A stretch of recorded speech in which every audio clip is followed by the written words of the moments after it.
আজকে আমরা করব হলো সেল সিগন্যালিং।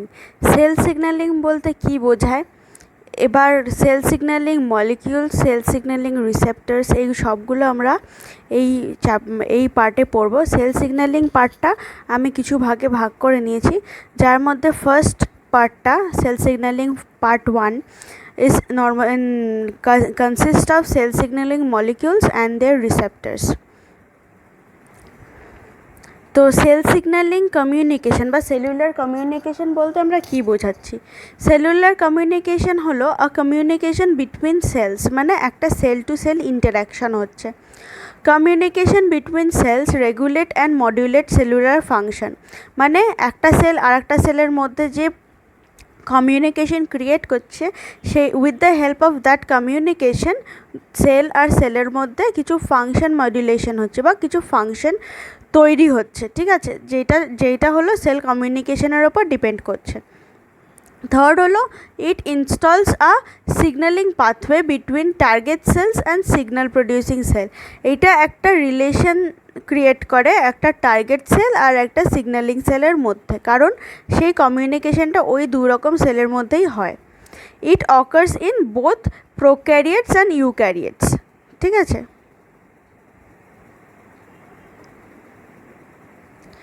নাও আমরা একটা বেসিক প্রিন্সিপাল দেখে নিই। Based on 3 communication process. First communication process হলো রিসেপশন, ট্রান্সডাকশন আর রেসপন্স। রিসেপশানে কি হচ্ছে, যে যখন সিগন্যালিং সেল থেকে টার্গেট সেলের কোনো সিগন্যাল পাঠাচ্ছে, টার্গেট সেল সেটাকে রিসিভ করছে, সেই ব্যাপারটা হলো রিসেপশন। ট্রান্সডাকশন কোনটা হচ্ছে, যখন সেলের মধ্যে পুরো প্রসেসটা হচ্ছে, একটা সিগন্যাল থেকে আরেকটা সিগন্যালিংয়ে অ্যাক্টিভেশন হচ্ছে, আর একটা সিগন্যাল থেকে আরেকটা সিগন্যালে অ্যাক্টিভেশন হচ্ছে, এরকম যে ক্যারি অন অফ সিগন্যালস, সেটাকে বলছে ট্রান্সডাকশন। নেক্সট হলো response. After the signalling process পুরো কমপ্লিট হয়ে যাওয়ার পর, যখন একটা সেলের কাছে ডিসিশন নেওয়া হচ্ছে যে ওই সেলটা বাঁচবে কি মরবে, সেই জিনিসটা হলো রেসপন্স। সেলটা কি করে রেসপন্স করছে আফটার দ্য কমিউনিকেশন, মানে আমি আমার বন্ধুকে একটা কথা বললাম, সেই বন্ধুটার মাথায় পুরো জিনিসটা ব্যাপারটা খেললো, সেটা হলো আমি আমার বন্ধুকে যে জিনিসটা বললাম সেটা হলো রিসেপশন। বন্ধুটা নিল, কথাটা শুনলো, ও ভাবলো, সেটা হলো ট্রান্সডাকশন। আর ও তার রেসপন্সে আমাকে যে রিপ্লাইটা দিল সেটা হলো রেসপন্স, ঠিক আছে। সেরকমই রিসেপশন থেকে ট্রান্সডাকশন হচ্ছে, ট্রান্সডাকশন থেকে রেসপন্স হচ্ছে। এটা হলো ফুল টার্গেট সেলের মধ্যে হচ্ছে। নেক্সট একটা আমরা ওভারঅল ভিউ নিয়ে নিই।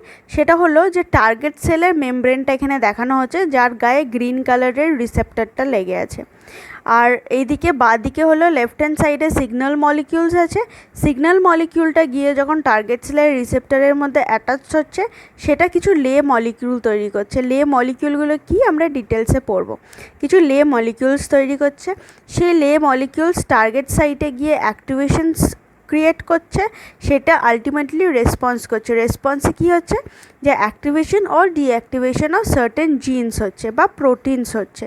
সেই প্রোটিনসগুলো আলটিমেটলি ডিসাইড করছে যে whether the cell will live or die. এবার এই লে মলিকিউল তৈরি হওয়ার থেকে টার্গেট সেলে টার্গেট সাইটে গিয়ে যে অ্যাক্টিভেশনটা হচ্ছে, এই জিনিসটা পুরোটাই হলো সিগন্যাল ট্রান্সডাকশন, যেটা আমরা আগেই দেখলাম। নেক্সট হলো সেল সিগন্যালিং। সেল সিগন্যালিং আমরা আমি যেটা আগে বললাম সেটা আরেকবার বলছি। Regulate virtually all aspects of cellular behaviour, মানে সেলুলার বিহেভিয়ারের মধ্যে কী কী পড়ছে, সেলুলার প্লরিফারেশন মানে enhancement, metabolism, organelles and cell movement মানে মুভমেন্ট করছে, অ্যাপপ্টোসিস। অ্যাপপ্টোসিস মানে হলো প্রোগ্রাম সেল ডেথ। এইগুলো হলো সেল সিগন্যালিংয়ের ওপর ডিপেন্ড করছে। মোডস অফ সেল সিগন্যালিং আমরা বলতে পারি direct cell to cell signaling. আমরা নেক্সট স্লাইডে পুরো ডিটেলসে আসবো। Direct cell to cell signaling মানে হলো একটা সেল আর একটা সেলের সাথে ডিরেক্ট কমিউনিকেশন করছে। আচ্ছা, সিগন্যালিং বাই ক্রিয়েটেড মলিকিউলস, কিছু মলিকিউলস ক্রিয়েট করছে যেটা থ্রু দিয়ে কমিউনিকেশন হচ্ছে।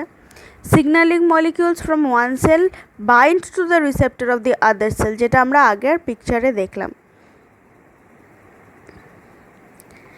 নেক্সট হলো আমরা different types of cell signaling দেখব। First autocrine cell signaling. Autocrine cell signaling মানে হলো সেল টার্গেটস ইটসেলফ, মানে যেটা সিগন্যালিং সেল সেটাই হলো টার্গেট সেল। সেলের গায়ে রিসেপ্টার লাগানো আছে, ও নিজেই সিগন্যালিং করছে আর নিজেই টার্গেট রিসেপ্টার দিয়ে রিসিভ করে টার্গেট সেল হিসেবে কাজ করছে। নেক্সট হলো সিগন্যালিং অ্যাক্রস গ্যাপ জাংশনস। কিছু কিছু সেলে কি হয়, নেবারিং সেলের সঙ্গে মানে ধর টার্গেট সেল আর সিগন্যালিং সেলের মধ্যে একটা গ্যাপ জাংশনস তৈরি হয়, সেটা থ্রু দিয়ে ওই অ্যারো দিয়ে দেখানো আছে, থ্রু দিয়ে সিগন্যালিংটা পাস হচ্ছে। নেক্সট হলো প্যারাক্রিন সিস্টেম। প্যারাক্রিনে কি হচ্ছে যে কিছু কেমিক্যাল মলিকিউলস দিয়ে ওই মাঝখানে যে স্পেসটা আছে একটা সেলের সঙ্গে আর একটা, ওই মলিকিউলসটা সিগন্যালিং মলিকিউলসটা ওখানে ছেড়ে দিচ্ছে, লিগ্যান্ডসগুলো, সেগুলো টার্গেট সেল রিসিভ করছে আর পুরো প্রসেসটা হচ্ছে। নেক্সট হলো এন্ডোক্রিন প্রসেস। এন্ডোক্রিন মানেই বলছি আমরা, এন্ডোক্রিন মানেই হলো হরমোনস। তার মানে হলো এইটা নর্মালি হরমোনসের ক্ষেত্রে হয়, যখন সিগন্যালিং সেল আর টার্গেট সেলের মধ্যে ডিস্টেন্স অনেকটা বেশি থাকে, তখন with the help of blood অথবা ব্লাড স্ট্রিম সেই সিগন্যালিং মলিকিউলসগুলো পাঠিয়ে দেওয়া হয়। মানে ধর যে পিটিউটারি গ্ল্যান্ডে যে হরমোন সিক্রিট করছে আর যেখানে হলো টার্গেট সাইড যেখানে হরমোনটা কাজ করবে সেখানের মধ্যে ডিস্টেন্স অনেকটা। তো ধর ফর এক্সাম্পল আমাদের কোনো গ্রোথ হরমোন, ঠিক আছে, সেটা হলো ব্লাড স্ট্রিমের থ্রু দিয়ে এসে যেখানে টার্গেট সাইড সেখানে এসে পুরো প্রসেসটা ফাংশনস করবে না। ওটা আমি একটুখানি ডিটেলসে বলেছি যে এন্ডোক্রিন সিগন্যালিং হলো signaling molecules like hormones target cells at distant body size, example estrogen. আচ্ছা, যেটা আগেই বললাম। প্যারাক্রিন সিগন্যালিং হলো নেবারিং সেলে মলিকিউলস বা লিগ্যান্ডসগুলোকে ছেড়ে দেয় স্পেসটাতে, তারপরে গিয়ে অ্যাটাচ হয়ে কাজ করে, যেরকম নিউরো ট্রান্সমিটার। আচ্ছা, অটোক্রিন মানে হলো যে নিজের গায়ে নিজে রিসেপ্টার লাগানো থাকে, নিজেই টার্গেট সেল হিসেবে কাজ করে, ফর এক্সাম্পল টি লিম্ফোসাইটস।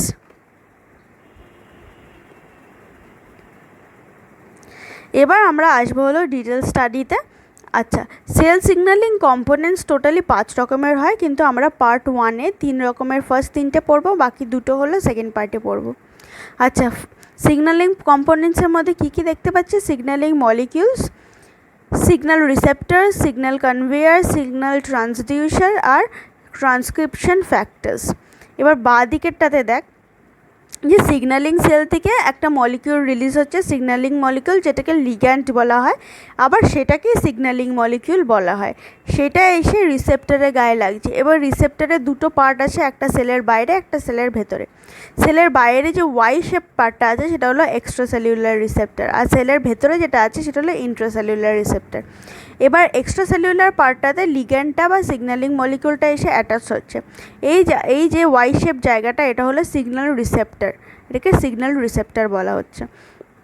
তারপরে ওটা ইন্ট্রাসেলুলার পার্টে ট্রান্সফার হয়ে আসছে।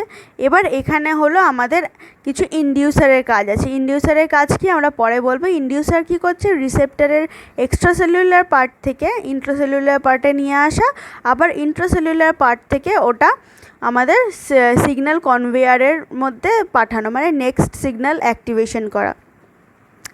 এবার এখানে কি হচ্ছে যে সিগন্যাল কনভেয়ার কোনটা, যখন ওই সিগন্যালটা একটা ফেজ থেকে আরেকটা ফেজে ট্রান্সফার হচ্ছে, তারপরে ওটা যখন আবার ট্রান্সডিউস করছে, মানে ট্রান্সডাকশন হচ্ছে, মানে activation of one phase to another হয়ে যখন যাচ্ছে, সেটাকে বলছে হলো সিগন্যাল ট্রান্সডিউসার।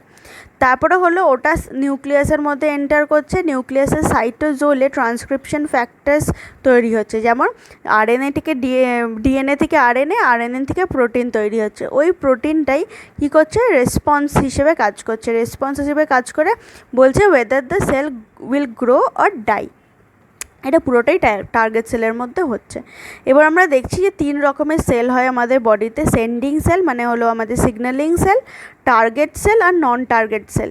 এবার নন টার্গেট সেলের গায়ে কোনো রিসেপ্টার থাকে না বলে ও কোনো সিগন্যাল রিসিভ করতে পারে না। এবার সেন্ডিং সেল বা সিগন্যালিং সেল হলো কিছু লিগ্যান্ড বা সিগন্যালস ছাড়ে, ঠিক আছে, ট্রান্সমিট করে। এবার সেইটা হলো যেই সব সেলের গায়ে হলো রিসেপ্টার লেগে আছে, তারা ওগুলোকে রেসপন্স করে ওটার আগেনস্টে কাজ করে, ওগুলোকে বলা হয় হলো টার্গেট সেল। আচ্ছা, টাইপস অফ সিগন্যালিং মলিকিউলস, দু ধরনের আমরা ক্লাসিফাই করতে পারি। একটা হলো সেল সারফেস রিসেপ্টর অথবা হাইড্রোফিলিক, আর ইন্ট্রাসেলুলার রিসেপ্টর অথবা হাইড্রোফোবিক। এবার আমরা আগে কি দেখলাম, যে লিগ্যান্ডসগুলো এসে রিসেপ্টরের গায়ে অ্যাটাচ হচ্ছে, তারপরে সেলের ভেতরে ঢুকে পুরো কাজটা করছে। এবার হাইড্রোফিলিক মানে ওয়াটার লাভিং যে সিগন্যালগুলো আছে সেগুলো হলো সেলের গায়ে রিসেপ্টরের সাথে অ্যাটাচড হয়ে থাকতে পারছে, ঠিক আছে। কিন্তু হাইড্রোফোবিক মানে হলো ইন্ট্রাসেলুলার রিসেপ্টর। হাইড্রোফোবিক মানে হলো যেটা ওয়াটার হেটিং, সেটা হলো বাইরে ওয়েট করতে পারে না, ওটা একদম ডাইরেক্ট সেল নিউক্লিয়াসের মধ্যে ঢুকে যায়, ঢুকে গিয়ে তারপরে পুরো কাজটা সেল নিউক্লিয়াসের মধ্যেই করে। এটাই হলো ডিফারেন্স। এবার one of the example of water loving বা হাইড্রোফিলিক সেল সিগন্যালিং মলিকিউল হলো ইনসুলিন সেল সিগন্যালিং। এবার ইনসুলিন কখন দরকার পড়ে, যখন আমাদের সেলে গ্লুকোজ লেভেলটা অনেক বেড়ে যায়। এবার তখন আমাদের বডি সিগন্যালিং করে যে insulin has to B produced in a large amount two decrease the glucose level. তো আমাদের বডিতে তখন ইনসুলিন গিয়ে মানে ইনসুলিনের জন্য সিগন্যালিং তৈরি করে, ঠিক আছে। মানে ইনসুলিন আমাদের বডিতে তৈরি হতে হবে। তো ইনসুলিনের ওই সিগন্যালিংটা গিয়ে ইনসুলিন রিসেপ্টরে গিয়ে অ্যাটাচড হয়। এবার ইনসুলিন রিসেপ্টরে গিয়ে অ্যাটাচড হয়ে সেলটাকে বলে ইট মানে normally tells the cell to produce insulin in the blood. এবার অনেক রকমের প্রোটিন চেন তৈরি হয়, মানে ধর পাইরুভেট, তারপরে আলটিমেটলি ওটা গ্লাইকোজেন তৈরি করে গ্লুকোজ লেভেলটাকে সাপ্রেস করে। মানে ইনসুলিন যত বেশি তৈরি হবে, গ্লুকোজ লেভেল তত বেশি আমাদের বডিতে নিউট্রালাইজ হবে।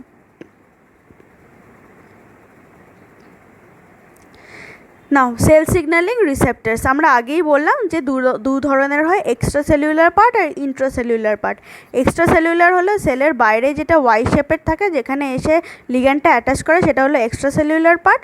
আর ইন্ট্রাসেলুলার হলো যেটা সেলের ভেতর দিকে থাকে, it normally responsible for activation and deactivation of other signaling molecules. এবার টাইপস অফ সিগন্যালিং রিসেপ্টার্স কীরকম হয়, ভোল্টেজ গেটেড মানে it depends on the cellular voltage মানে কারেন্ট। আচ্ছা, নেক্সট হলো আয়ন গেটেড, মানে ও কিছু কিছু আয়ন্স ওই রিসেপ্টার্সের মধ্যে অ্যাটাচ থাকে, সেইটার থ্রু দিয়ে কমিউনিকেশনটা তৈরি করে। অর এলস এনজাইম কাপেল বা enzyme linked, for example cytosolic domains মানে RTK receptor tyrosine kinase is one of the example of enzyme linked অথবা এনজাইম কাপেলড সিগন্যালিং রিসেপ্টার্স। এখানে কি করে, নর্মালি আমাদের সেলুলার রিসেপ্টার্সের মধ্যে হলো কিছু কিছু এনজাইমস থাকেই, কিন্তু নর্মালি এটা হলো একটু স্ট্রং এনজাইম কাপল, যেখানে হলো যে এনজাইমের লক অ্যান্ড কি প্রসেসে এসে বাইন্ড করে রিসেপ্টার্সের সাথে ইয়েটা সিগন্যালিং লিগ্যান্ডটা, তো তারপরে পুরো প্রসেসটা হয়। ওয়ান অফ দ্য এক্সাম্পল যদি কোয়েশ্চেনে আসে তাহলে কি লিখবে, সাইটোসলিক ডোমেন্সে কি থাকে, আরটিকে থাকে, মানে হলো রিসেপ্টর টাইরোসিন কাইনেস, ওখানে লক অ্যান্ড কি থেরাপিতে ওটা সেলের মধ্যে ঢোকে।